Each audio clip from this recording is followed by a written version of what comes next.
Estamos aí mais uma vez, de novo, bom dia, para nos refletirmos um pouco mais sobre o nosso trabalho, nosso projeto, Espíritos Eternos, né? Nosso projeto de continuidade, como podemos ser espíritos melhores ao longo de todo esse processo de múltiplas reencarnações, né? Hoje vamos entrar um pouquinho mais nos pontos onde Jesus nos explica, né? Que é o capítulo 4.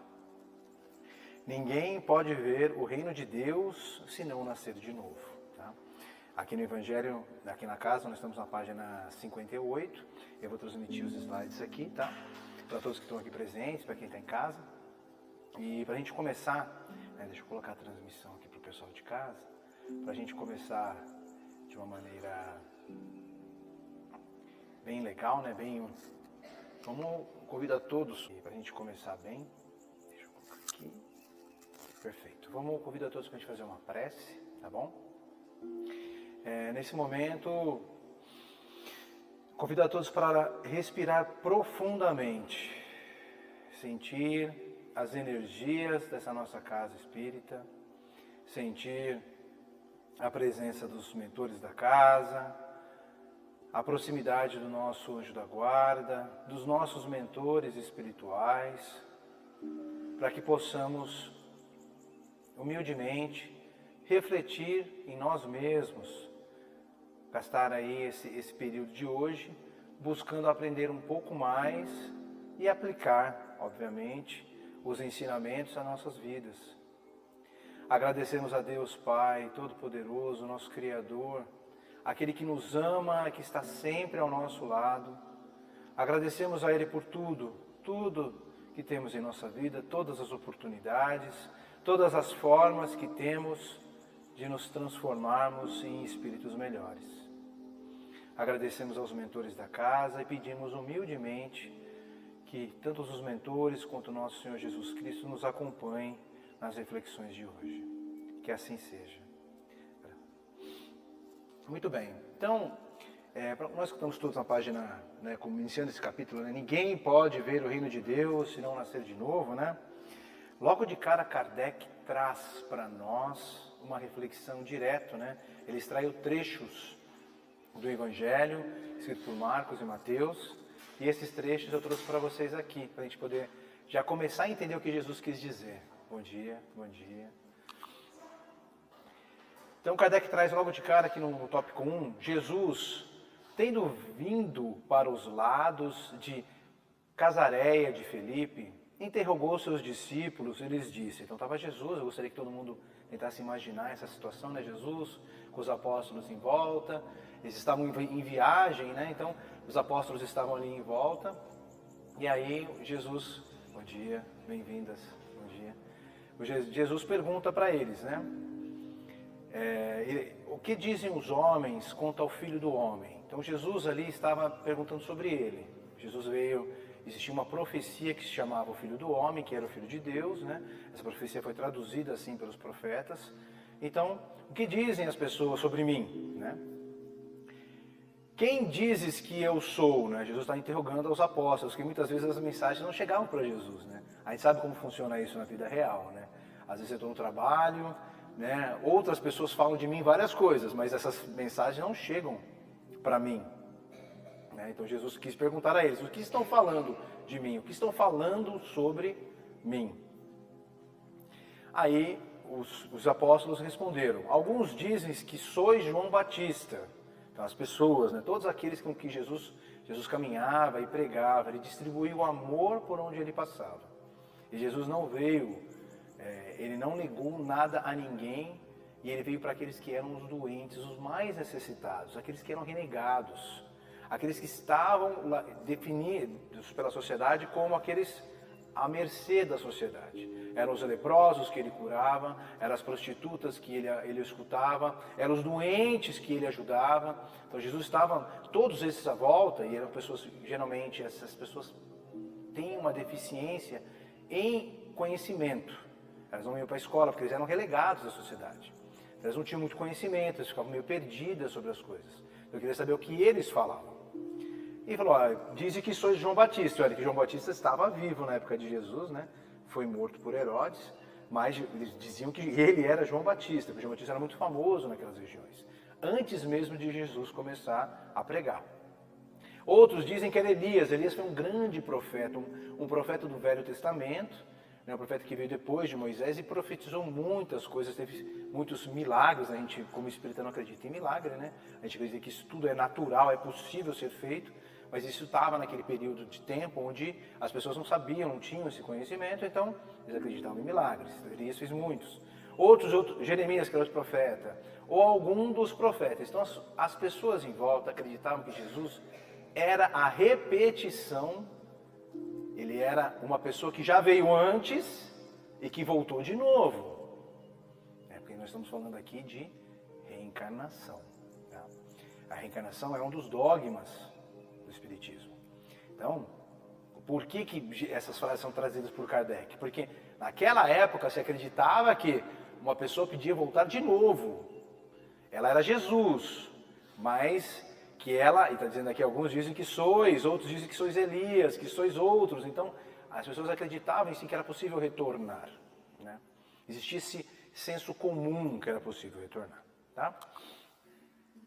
Jesus lhes disse, e vós outros? Né? Então Jesus escutou o que os apóstolos diziam e perguntou para os apóstolos, e vocês, apóstolos? Que vocês dizem quem eu sou? Aí Simão Pedro, né, que foi o primeiro, né, Pedro foi o primeiro que Jesus acolheu como apóstolo, tomou da palavra e disse, vós sois o Cristo, o Filho de Deus vivo. Então Pedro ali, por vontade dele, Jesus nunca disse isso para ninguém até aquele momento. Pedro que se voluntariou e falou, você é o Cristo, você é o enviado, o Salvador, que estão nas profecias daquela época, né? E Jesus lhe respondeu, sois bem-aventurado, Simão, filho de Jonas, porque não foi nem a carne nem o sangue que vos revelaram isso, mas meu Pai que estais no céu. Esse é o texto de Mateus, né, está relatado no Evangelho de Mateus e no Evangelho de Marcos, onde Pedro põe para fora, demonstra que ele estava vendo aquelas milagres, porque eu gostaria assim, né, de a gente imaginar o que é, né, estar próximo de Jesus. Você está perto de uma pessoa, né, que está ali, e que ele vai andando e vai curando, pessoas começam a enxergar novamente, pessoas começam a andar, pessoas começam, né, a ser curadas da lepra. Isso é algo incrível, é incrível, né? Ele distribuía essas bênçãos ao longo do caminho. Então imagino para eles como era. Então Pedro foi o primeiro que revelou o que ele sentia dentro do coração, tá bom? Aí, no segundo tópico que o Kardec traz, ele traz, entretanto, Herodes, o tetrarca, ouvindo falar de tudo o que Jesus fazia. Não sei se vocês se lembram, Herodes era o rei dos judeus na época, né? Existia a estrutura religiosa muito forte lá, né, na parte dos hebreus, né, onde tinha os sacerdotes e tudo mais, né? E tinha Herodes, que era o rei coroado, né, a parte política, a parte que cuidava das pessoas, né, era Herodes. Ouvindo falar de tudo o que Jesus fazia, então Herodes estava ouvindo aquilo que o povo falava, seu espírito estava em suspenso, ele ficou, né, imaginando todas aquelas bênçãos, aquelas curas, tudo o que acontecia, os milagres, né, que eles consideravam na época, a gente sabe que não é milagre, mas tudo que acontecia de maravilhoso, né, em volta de Jesus. Porque uns diziam que João ressuscitara entre os mortos, então o povo não sabia o que estava acontecendo, quem era Jesus. Jesus era novo.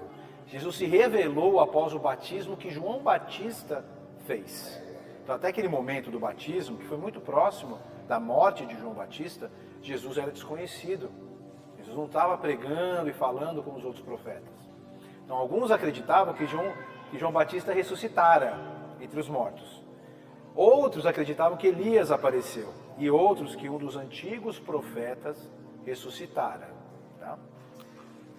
Então, Herodes disse, eu fiz cortar a cabeça a João Batista, né? Mas quem é este de quem eu ouvi falar tão grandes coisas? E ele tinha vontade de vê-lo, né? E Herodes tinha vontade de ver Jesus. Nesse trecho, Kardec traz a ideia de que existia a situação de ressuscitar, de voltar. Palavras que eram usadas na época, e convenhamos, né? A linguagem sírio-aramaica é uma linguagem muito antiga.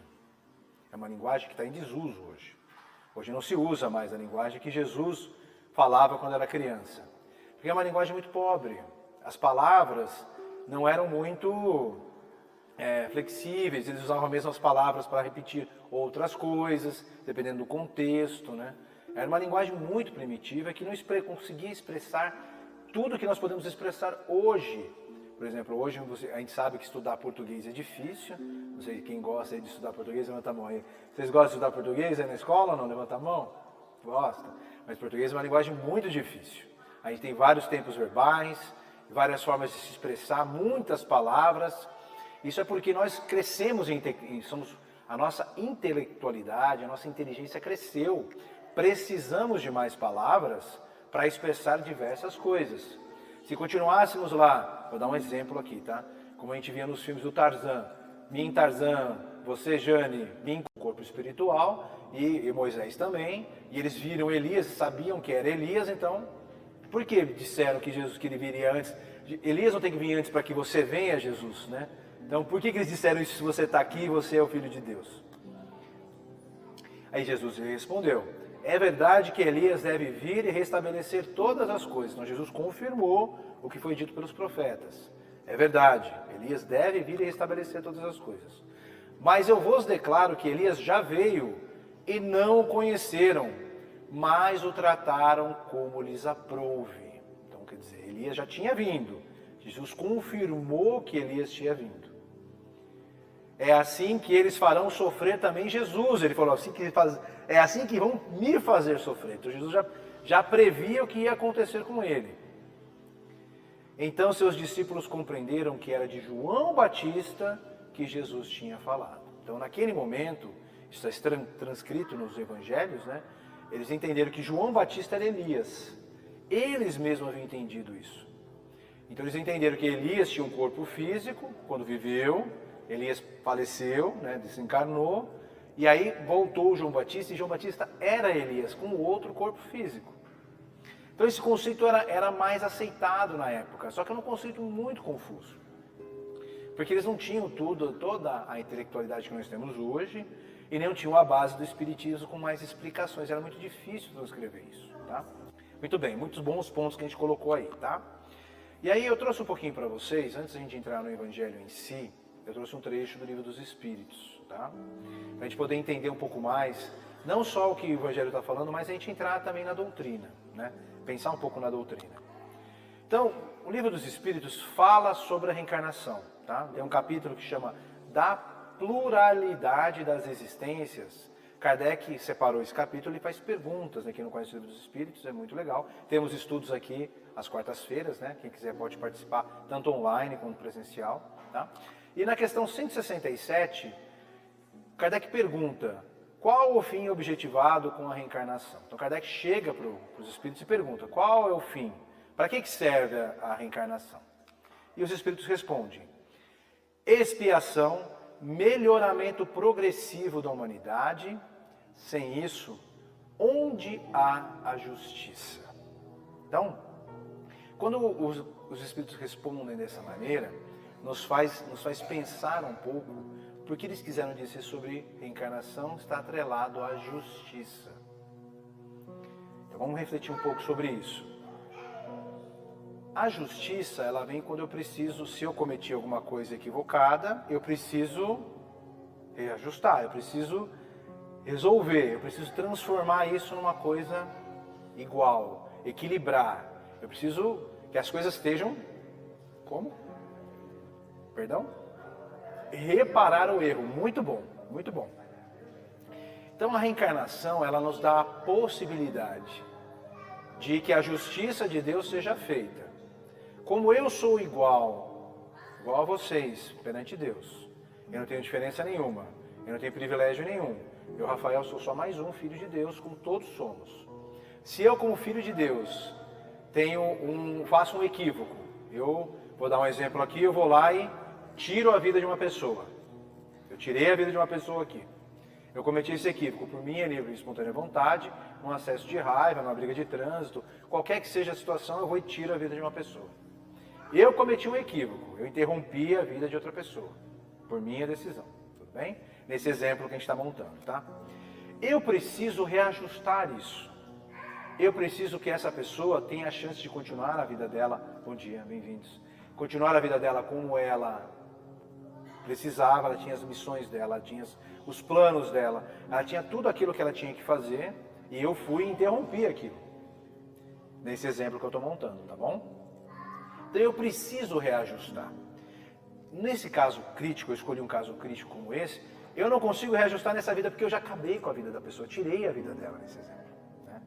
Eu não tenho chance de reajustar, e Deus quer que eu progrida. Deus quer que eu tenha a chance de ser um espírito melhor. Deus me dá todas as ferramentas para que eu seja um espírito melhor. Então Ele vai falar assim, você tem uma próxima vida. Você tem uma próxima oportunidade de reajustar aquilo que você fez de equivocado. Você vai ter uma próxima vida. Isso é um processo onde eu consigo ajustar aquilo que eu desajustei. Consigo reparar, como a Alice falou, o dano que eu causei. Tá? É aí onde está a justiça de Deus. E eu vou trazer um pouco mais para vocês aqui na próxima, também mais um pouquinho, porque eu quero que vocês participem dos estudos que a gente tem na casa, por isso que eu trouxe para vocês. A gente falou um pouco do Livro dos Espíritos, que é toda quarta-feira.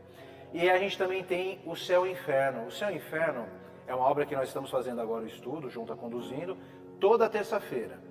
E no livro Céu e Inferno tem o Código Penal da Vida Futura. Então lá no Céu e Inferno, se vocês quiserem entender como funciona o Código Penal da Vida Futura, convido vocês a participar do estudo toda terça-feira, tá bom? Dá online o estudo. E é às 7 da noite, terça-feira. Manda o link no grupo, é isso mesmo. Tem presencial aqui e tem online às 7 da noite também. 7 ou 6? 7 da noite também. Tá? Os dois presencial. Quarta presencial e online. Terça só online por enquanto, tá bom? Os 2 dias às 19 horas. Tá bom? E tem bem lembrado pela Aninha, quem quiser assistir depois o estudo está disponível no YouTube. É só vocês entrarem no canal, se inscrever, curtam os vídeos, assistam. A qualquer momento vocês podem assistir, tá bom? Aí, o Código Penal da Vida Futura, eu trouxe alguns trechos, são vários trechos que tem lá, né? Eu trouxe o ponto 9. O ponto 9 fala que toda falta cometida, todo mal realizado é uma dívida contraída que deverá ser paga. Se não o for, em uma existência, sê-lo-á na existência seguinte. Então significa o seguinte, de cara, a gente tem que entender que todo mal que fazemos, todo mal que fazemos tem que ser reparado. Isso é o ponto para que a gente possa refletir de cara em quem somos nesse momento. O Espiritismo traz essa visão para nós, né? Que é importante que a gente comece a repensar nossas ações agora. O que eu quero dizer com isso, Rafael? Eu vou ter que ser um pouco mais direto nesse ponto. Se eu trair na próxima vida, eu serei traído. Se eu enganei na próxima vida, eu vou ser enganado. Se eu roubei na próxima vida, eu vou ser roubado. E esse é um processo que é difícil a gente assimilar. Porque quando a gente sente dor, e isso está na psicologia humana também, todo mundo sente dor. A dor é algo que todo mundo sente. Por algumas doenças, não conseguem sentir a dor física, mas tem a dor moral, que é essa dor que eu estou falando, a dor moral. Essa dor moral, todos nós espíritos sentimos. E essa dor moral, ela é uma dor que fica latente, e eu não consigo, por mais que eu queira entender a dor do outro, eu posso ter uma ideia do que é. Se eu nunca senti, eu posso ter uma ideia. Eu posso imaginar o que é, mas eu só vou ter certeza do que é a hora que eu sinto. Eu só vou ter certeza da hora que eu sinto. E esse é o processo que traz o Código Penal, e que nós temos, né, ele traz também no tópico 16º, que a gente precisa reajustar, e tem caminhos para esse reajuste. O primeiro é o arrependimento. Conquanto seja o primeiro passo para a regeneração, não basta por si só. Então o primeiro passo é o arrependimento. O segundo passo são precisos a expiação e a reparação. Então são 3 passos. 3. Nós não conseguimos escapar desses 3 passos quando nós cometemos o mal. Esse é o processo que nós vamos todos passar. Por todos os males que já causamos nas outras vidas, que nós não lembramos, e nos males que estamos causando nessa, que nós precisamos ponderar, sempre ponderando. O Espiritismo é aquele que vem nos dar uma visão melhor para frente. O que foi, não tem o que fazer. A gente vai ter que reparar. Agora, se daqui para frente eu posso parar de fazer o mal, repensar 1 milhão de vezes antes de tratar mal alguém, antes de trair, de mentir, de enganar, de roubar, de passar por cima do outro. Se eu puder pensar 1 milhão, mais de 1 milhão, 1 milhão vezes, 100 mil vezes, eu vou trazer um benefício para mim. Porque a gente precisa passar por esses passos. Então ele continua nesse Código Penal da Vida Futura que o arrependimento, a expiação e a reparação constituem, portanto, as 3 condições necessárias para apagar os traços, aí que a gente consegue pagar da lista, assim. Não é nem riscar, é sumir da lista. De uma falta e suas consequências. Tá? Ele continua dizendo que o arrependimento suaviza os traços da expiação. Então quer dizer o seguinte, eu vou ter que expiar? Vou. Se eu não me arrependi, vai ser mais duro. Se eu não me arrependi, porque o arrependimento demonstra que eu reconheço que estava equivocado. O arrependimento demonstra que eu, na próxima vida, na reencarnação, percebi que eu pisei fora da faixa, eu percebi que eu fiz demais do que eu não devia.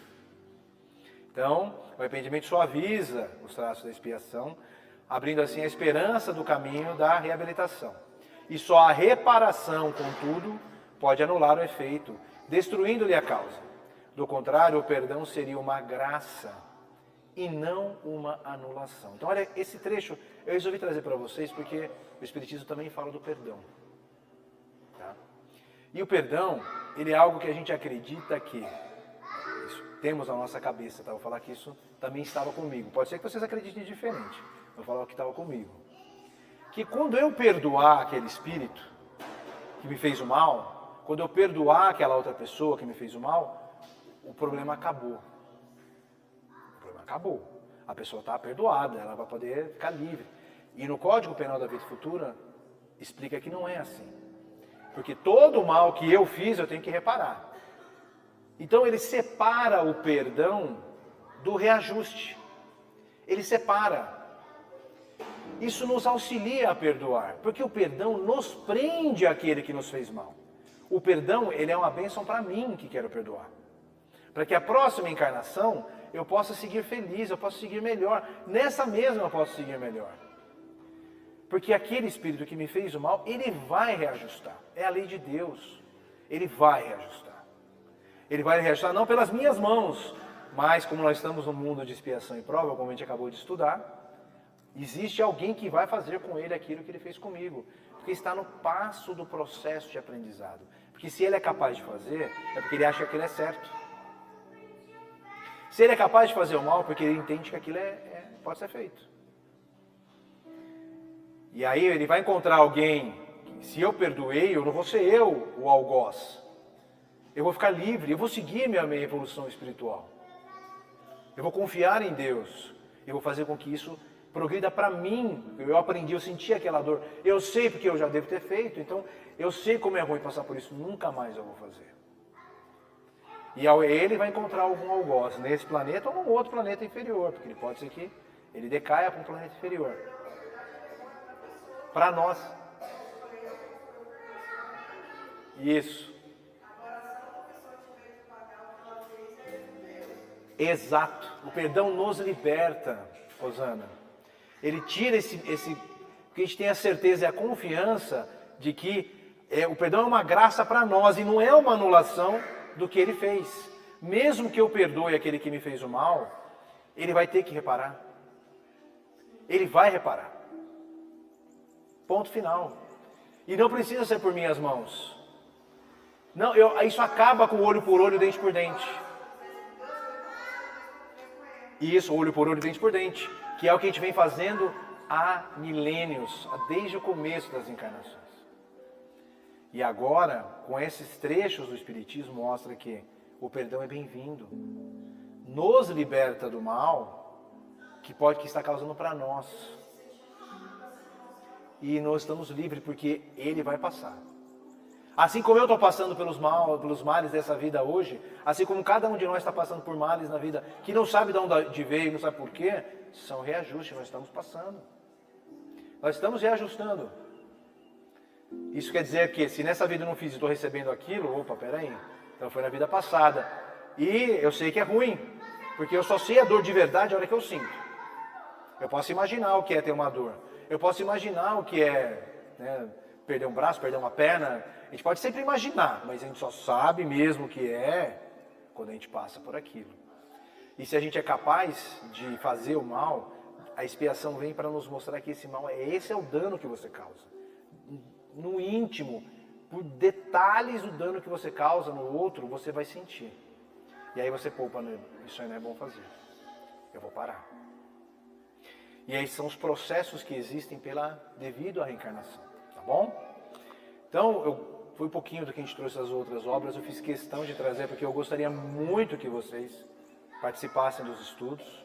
Novamente, toda terça-feira, 7 da noite, Céu e Inferno está online.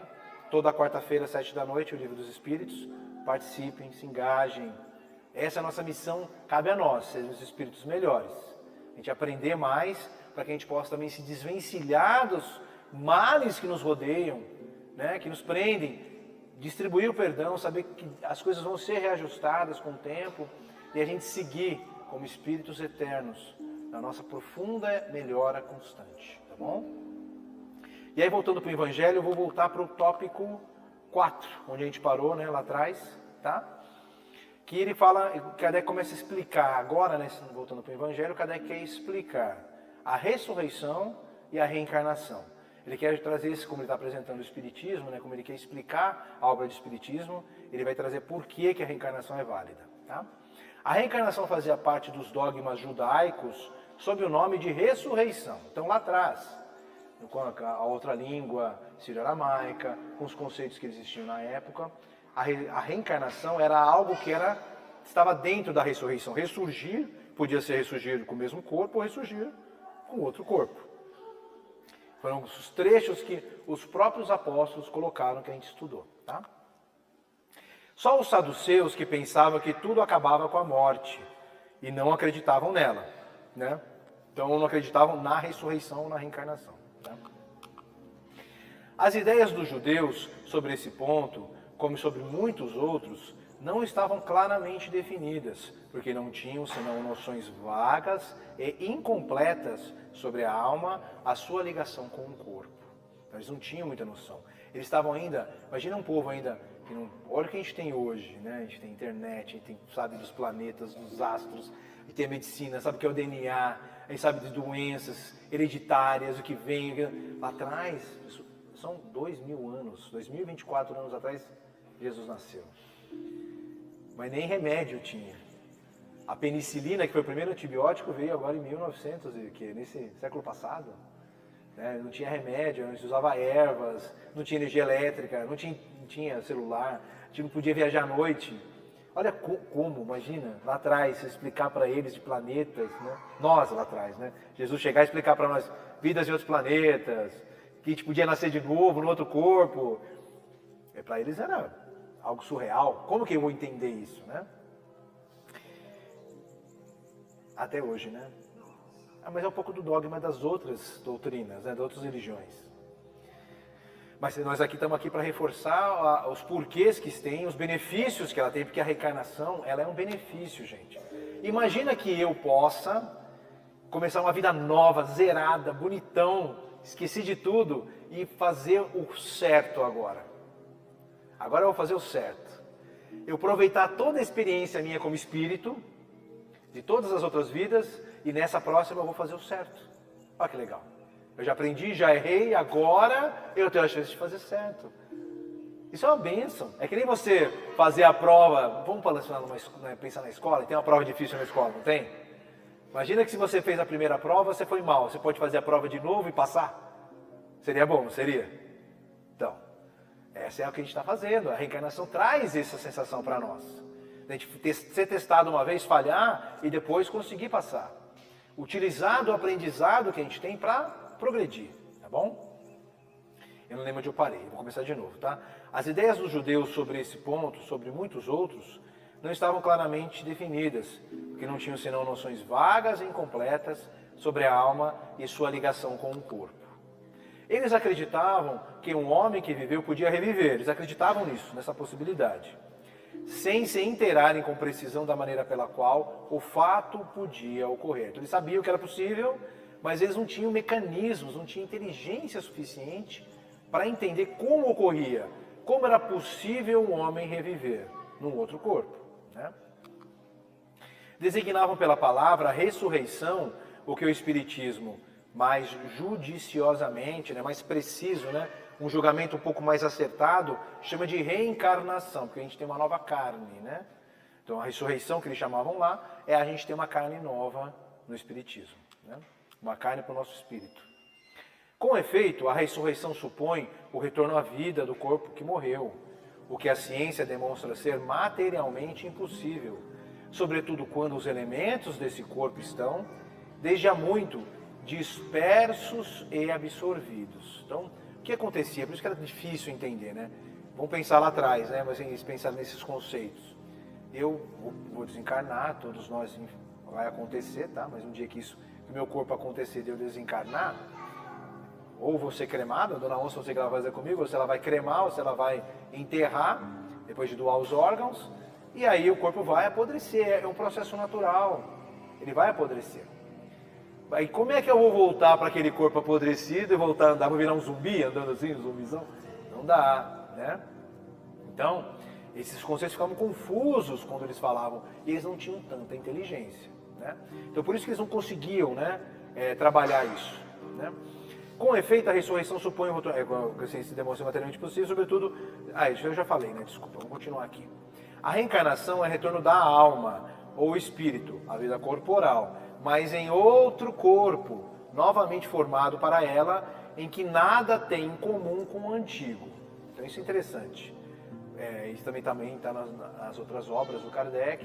Nós podemos, na próxima vida, né, renascer, né, na reencarnação. Eu sou homem nessa, posso ser mulher. Eu posso ser negro, posso ser chinês, posso ter uma outra nacionalidade, posso estar na Terra, em algum outro ponto da Terra.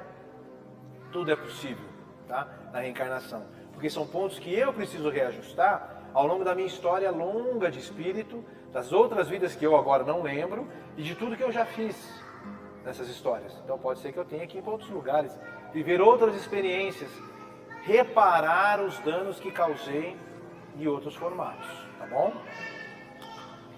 As palavras ressurreição poderiam assim se aplicar a Lázaro, mas não a Elias, nem aos outros profetas. É o que eu comentei para vocês no começo. Lázaro, a palavra ressurreição se aplicava a Lázaro, porque Lázaro ainda não tinha, o corpo dele não tinha apodrecido, né?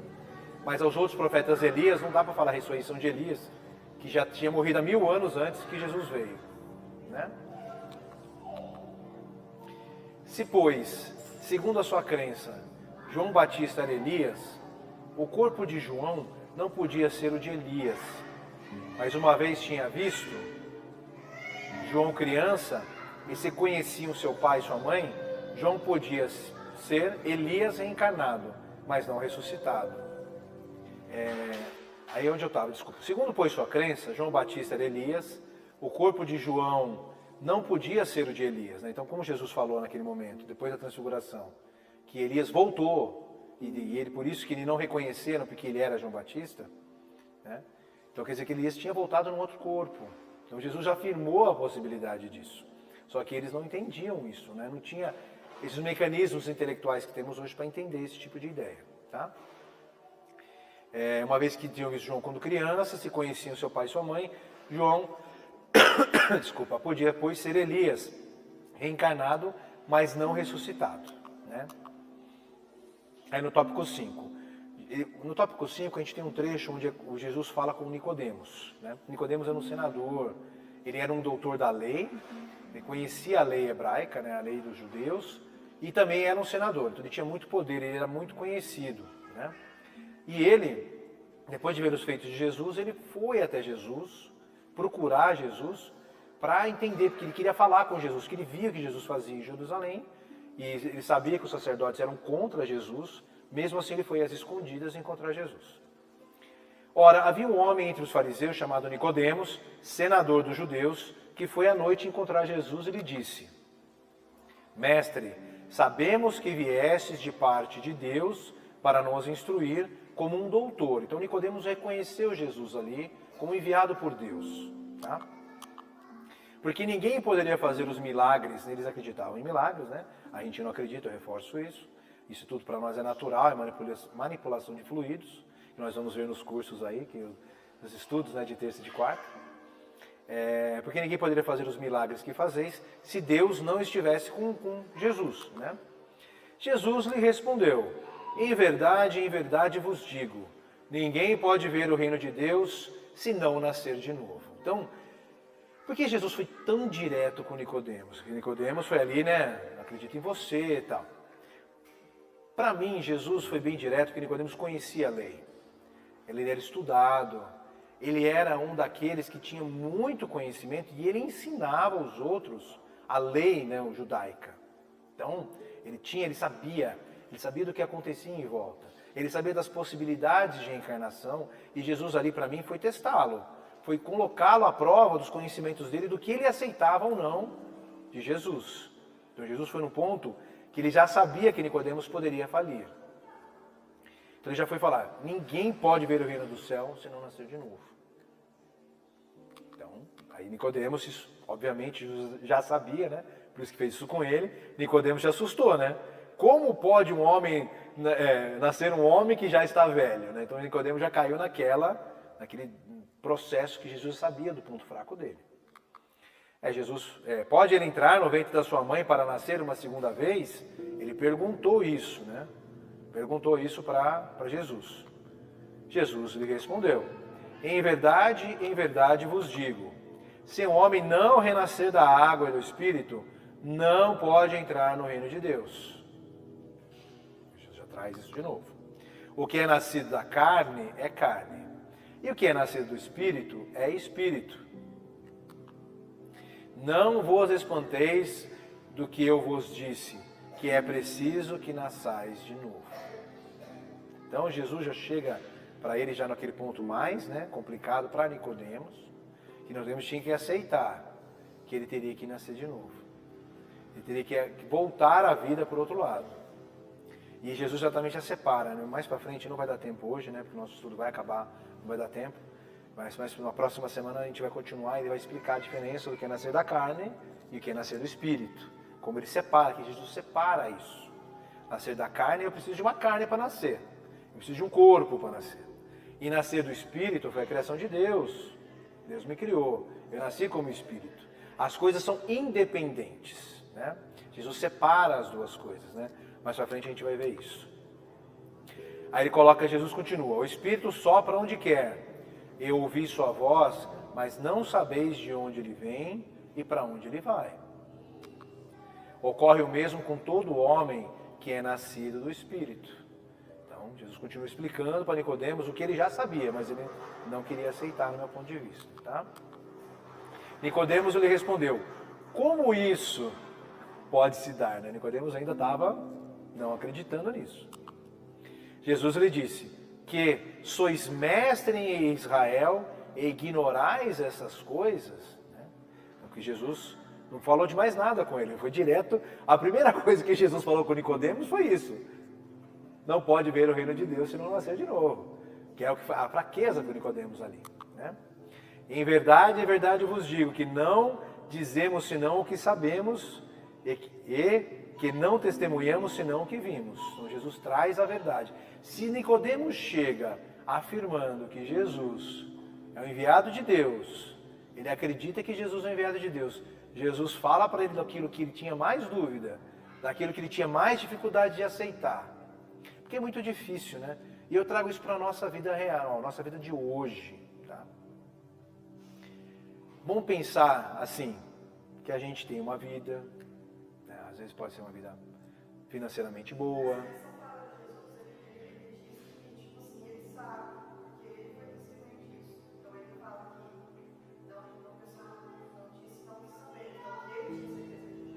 Jesus tinha certeza, essa é a fala de Jesus. Jesus não está enrolando ele.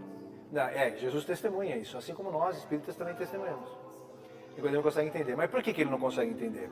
Nicodemos, ele vivia num patamar muito dinheiro. Né? Ele tinha uma vida boa. E isso é o que mais pega para nós, gente, é a matéria. Imagina que se eu hoje tenho uma vida muito boa, tenho tudo para mim, a vida está funcionando, o que eu preciso comprar eu tenho como comprar, o que eu preciso comer eu tenho como comer, está tudo muito, muito bom. Só que se eu imaginar que na próxima vida eu vou nascer na África, numa tribo, e passar muita fome, como é que eu vou me sentir? São incertezas, né? São incertezas. Eu posso ter muito sofrimento lá, muito mais que aqui, muito mais desigualdade lá que aqui. Mas tem outros países e outras situações também tão complexas quanto, de várias formas. E se eu sair dessa minha estabilidade hoje, porque eu estou estável, estou do jeito que eu gosto, estou preso à matéria, eu tenho a matéria para me suportar, como Nicodemos estava preso à matéria, está tudo lá bonitinho, na próxima vida ele vai nascer aonde? De que jeito? São regras que naquela época ele também não sabia. Eles sabiam que era possível, mas ele não sabia como acontecia. E aí Jesus foi nesse ponto com ele, foi direto nesse ponto, que era o ponto mais fraco dele. A incerteza de ele perder aquilo que ele tem como matéria, o apego, e que todos nós temos. Todos nós temos. A gente não quer essa certeza do que a gente tem na mão, a gente não quer essa matéria que a gente tem na mão. Na próxima vida eu posso não ter. Eu posso passar por uma situação totalmente diferente do que eu estou vivendo hoje. Mas isso é ruim. Por que é ruim? Se é para o meu reajuste, se é para o meu crescimento espiritual, se é para que eu tenha que crescer como espírito. Então são coisas que a gente precisa pensar. E naquela época Nicodemos tinha medo disso.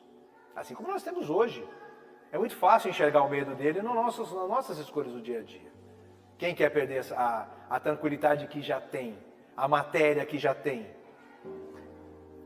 Então a gente precisa em si repensar e ver que a matéria, ela é transitória.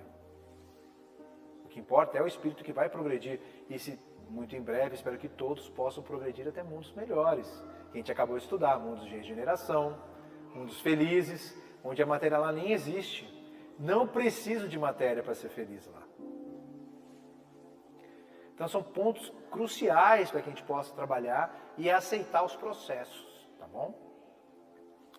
Vamos lá. Entretanto, vós não recebeis o vosso testemunho. Jesus continua para Nicodemos. Ele não recebe o testemunho de Jesus.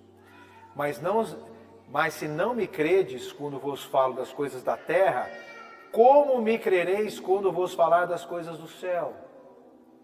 Então, que Jesus estava falando das coisas da terra, estava mostrando para ele as dores que ele sentia, de ter que sair desse corpo e ir para outro, de perder aquele status, perder tudo que ele tinha e ir para outro, que ele não sabia como ia ser, ele não sabia das regras.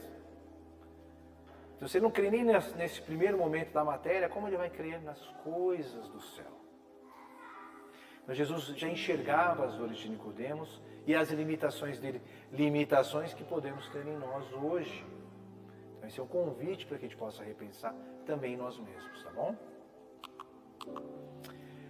Aí o tópico sexto, acho que eu não vou conseguir até o sétimo, eu vou correr aqui no sexto para depois eu deixar o sétimo para a semana que vem. O pensamento de que João Batista era Elias e que os profetas poderiam reviver sobre a terra se encontra em muitas passagens dos evangelhos, notadamente nas relatadas acima, números 1, 2 e 3. Se essa crença tivesse sido um erro, Jesus não teria deixado de combatê-la, como combateu tantas outras. Longe disso, ele sancionou, Jesus nunca combateu, falou que isso estava equivocado, ele sancionou-a com toda a sua autoridade e colocou-a como princípio e como uma condição necessária quando ele disse: ninguém pode ver o reino dos céus se não nascer de novo.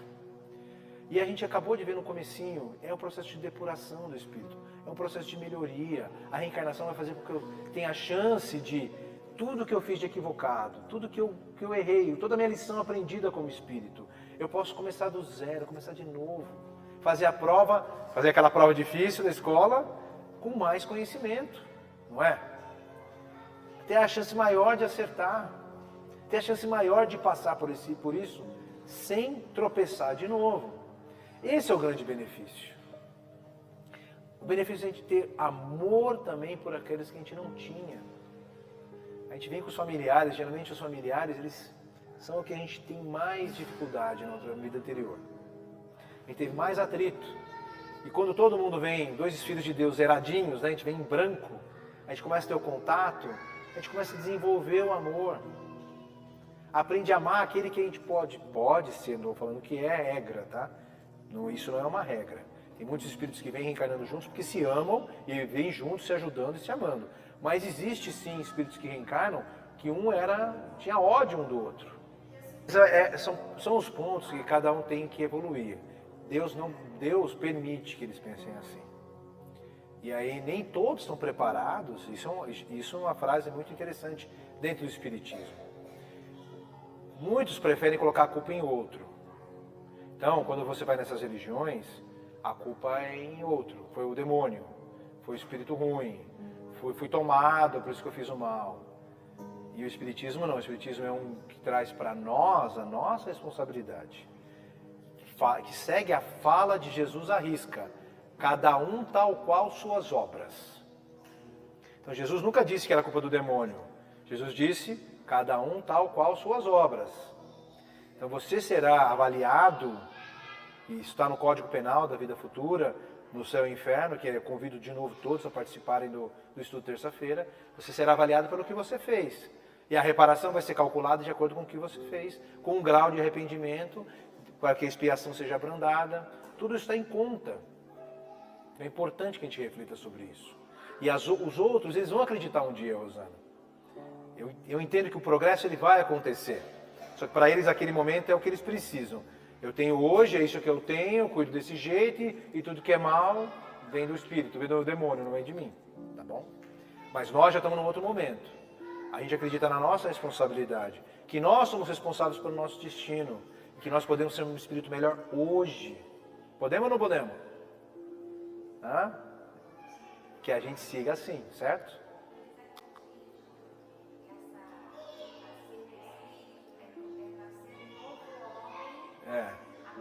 Do batismo.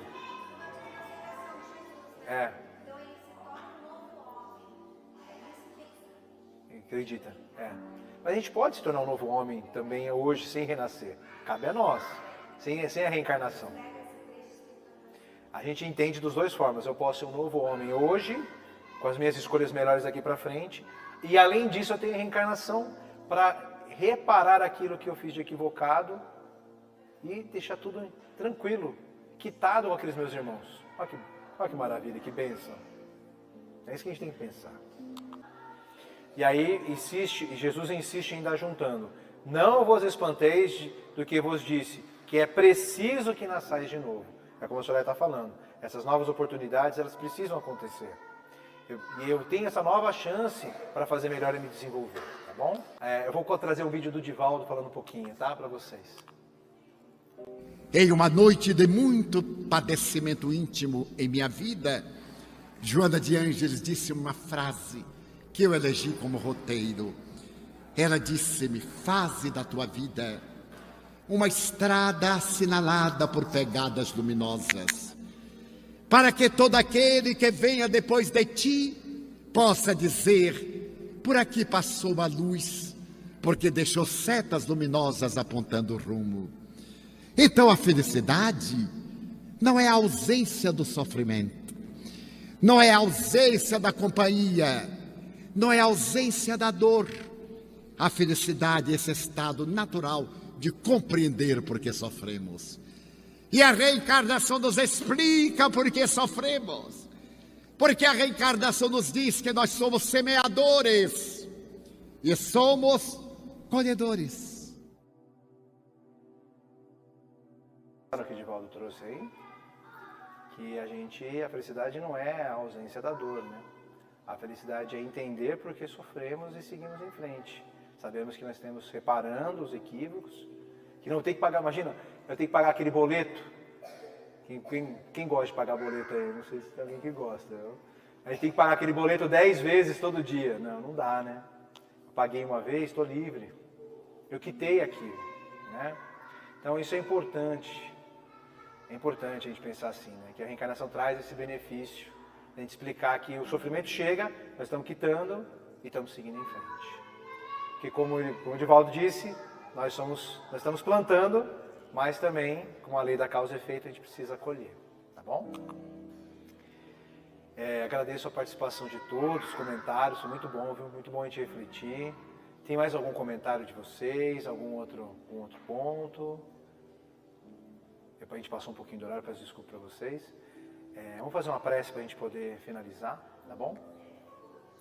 Então, uma vez mais, agradecemos a Deus Pai Todo-Poderoso por esses momentos de reflexão, por esses momentos onde estamos aqui trabalhando no maior projeto que temos. Cada um de nós tem esse projeto. Sermos espíritos melhores. Obrigado, Deus Pai, por nos abençoar com esse conhecimento, nos abençoar com esse momento de reflexão, nos abençoar para que possamos refletir das razões de nosso sofrimento, que não é fácil sofrer, sabemos, não é fácil. Mas que, enfim, esse sofrimento tem o seu propósito positivo, que possamos seguir melhores como espíritos, rumo à perfeição, rumo a sermos espíritos perfeitos. E, enfim, que Deus possa abençoar a nossa vida, a nossa saúde, os nossos familiares, abençoar todos aqueles que necessitam nesse momento do amor e do carinho de Deus. E por fim, que abençoe nossa casa, que ela continue sempre aberta. Que assim seja. Vamos aos passes.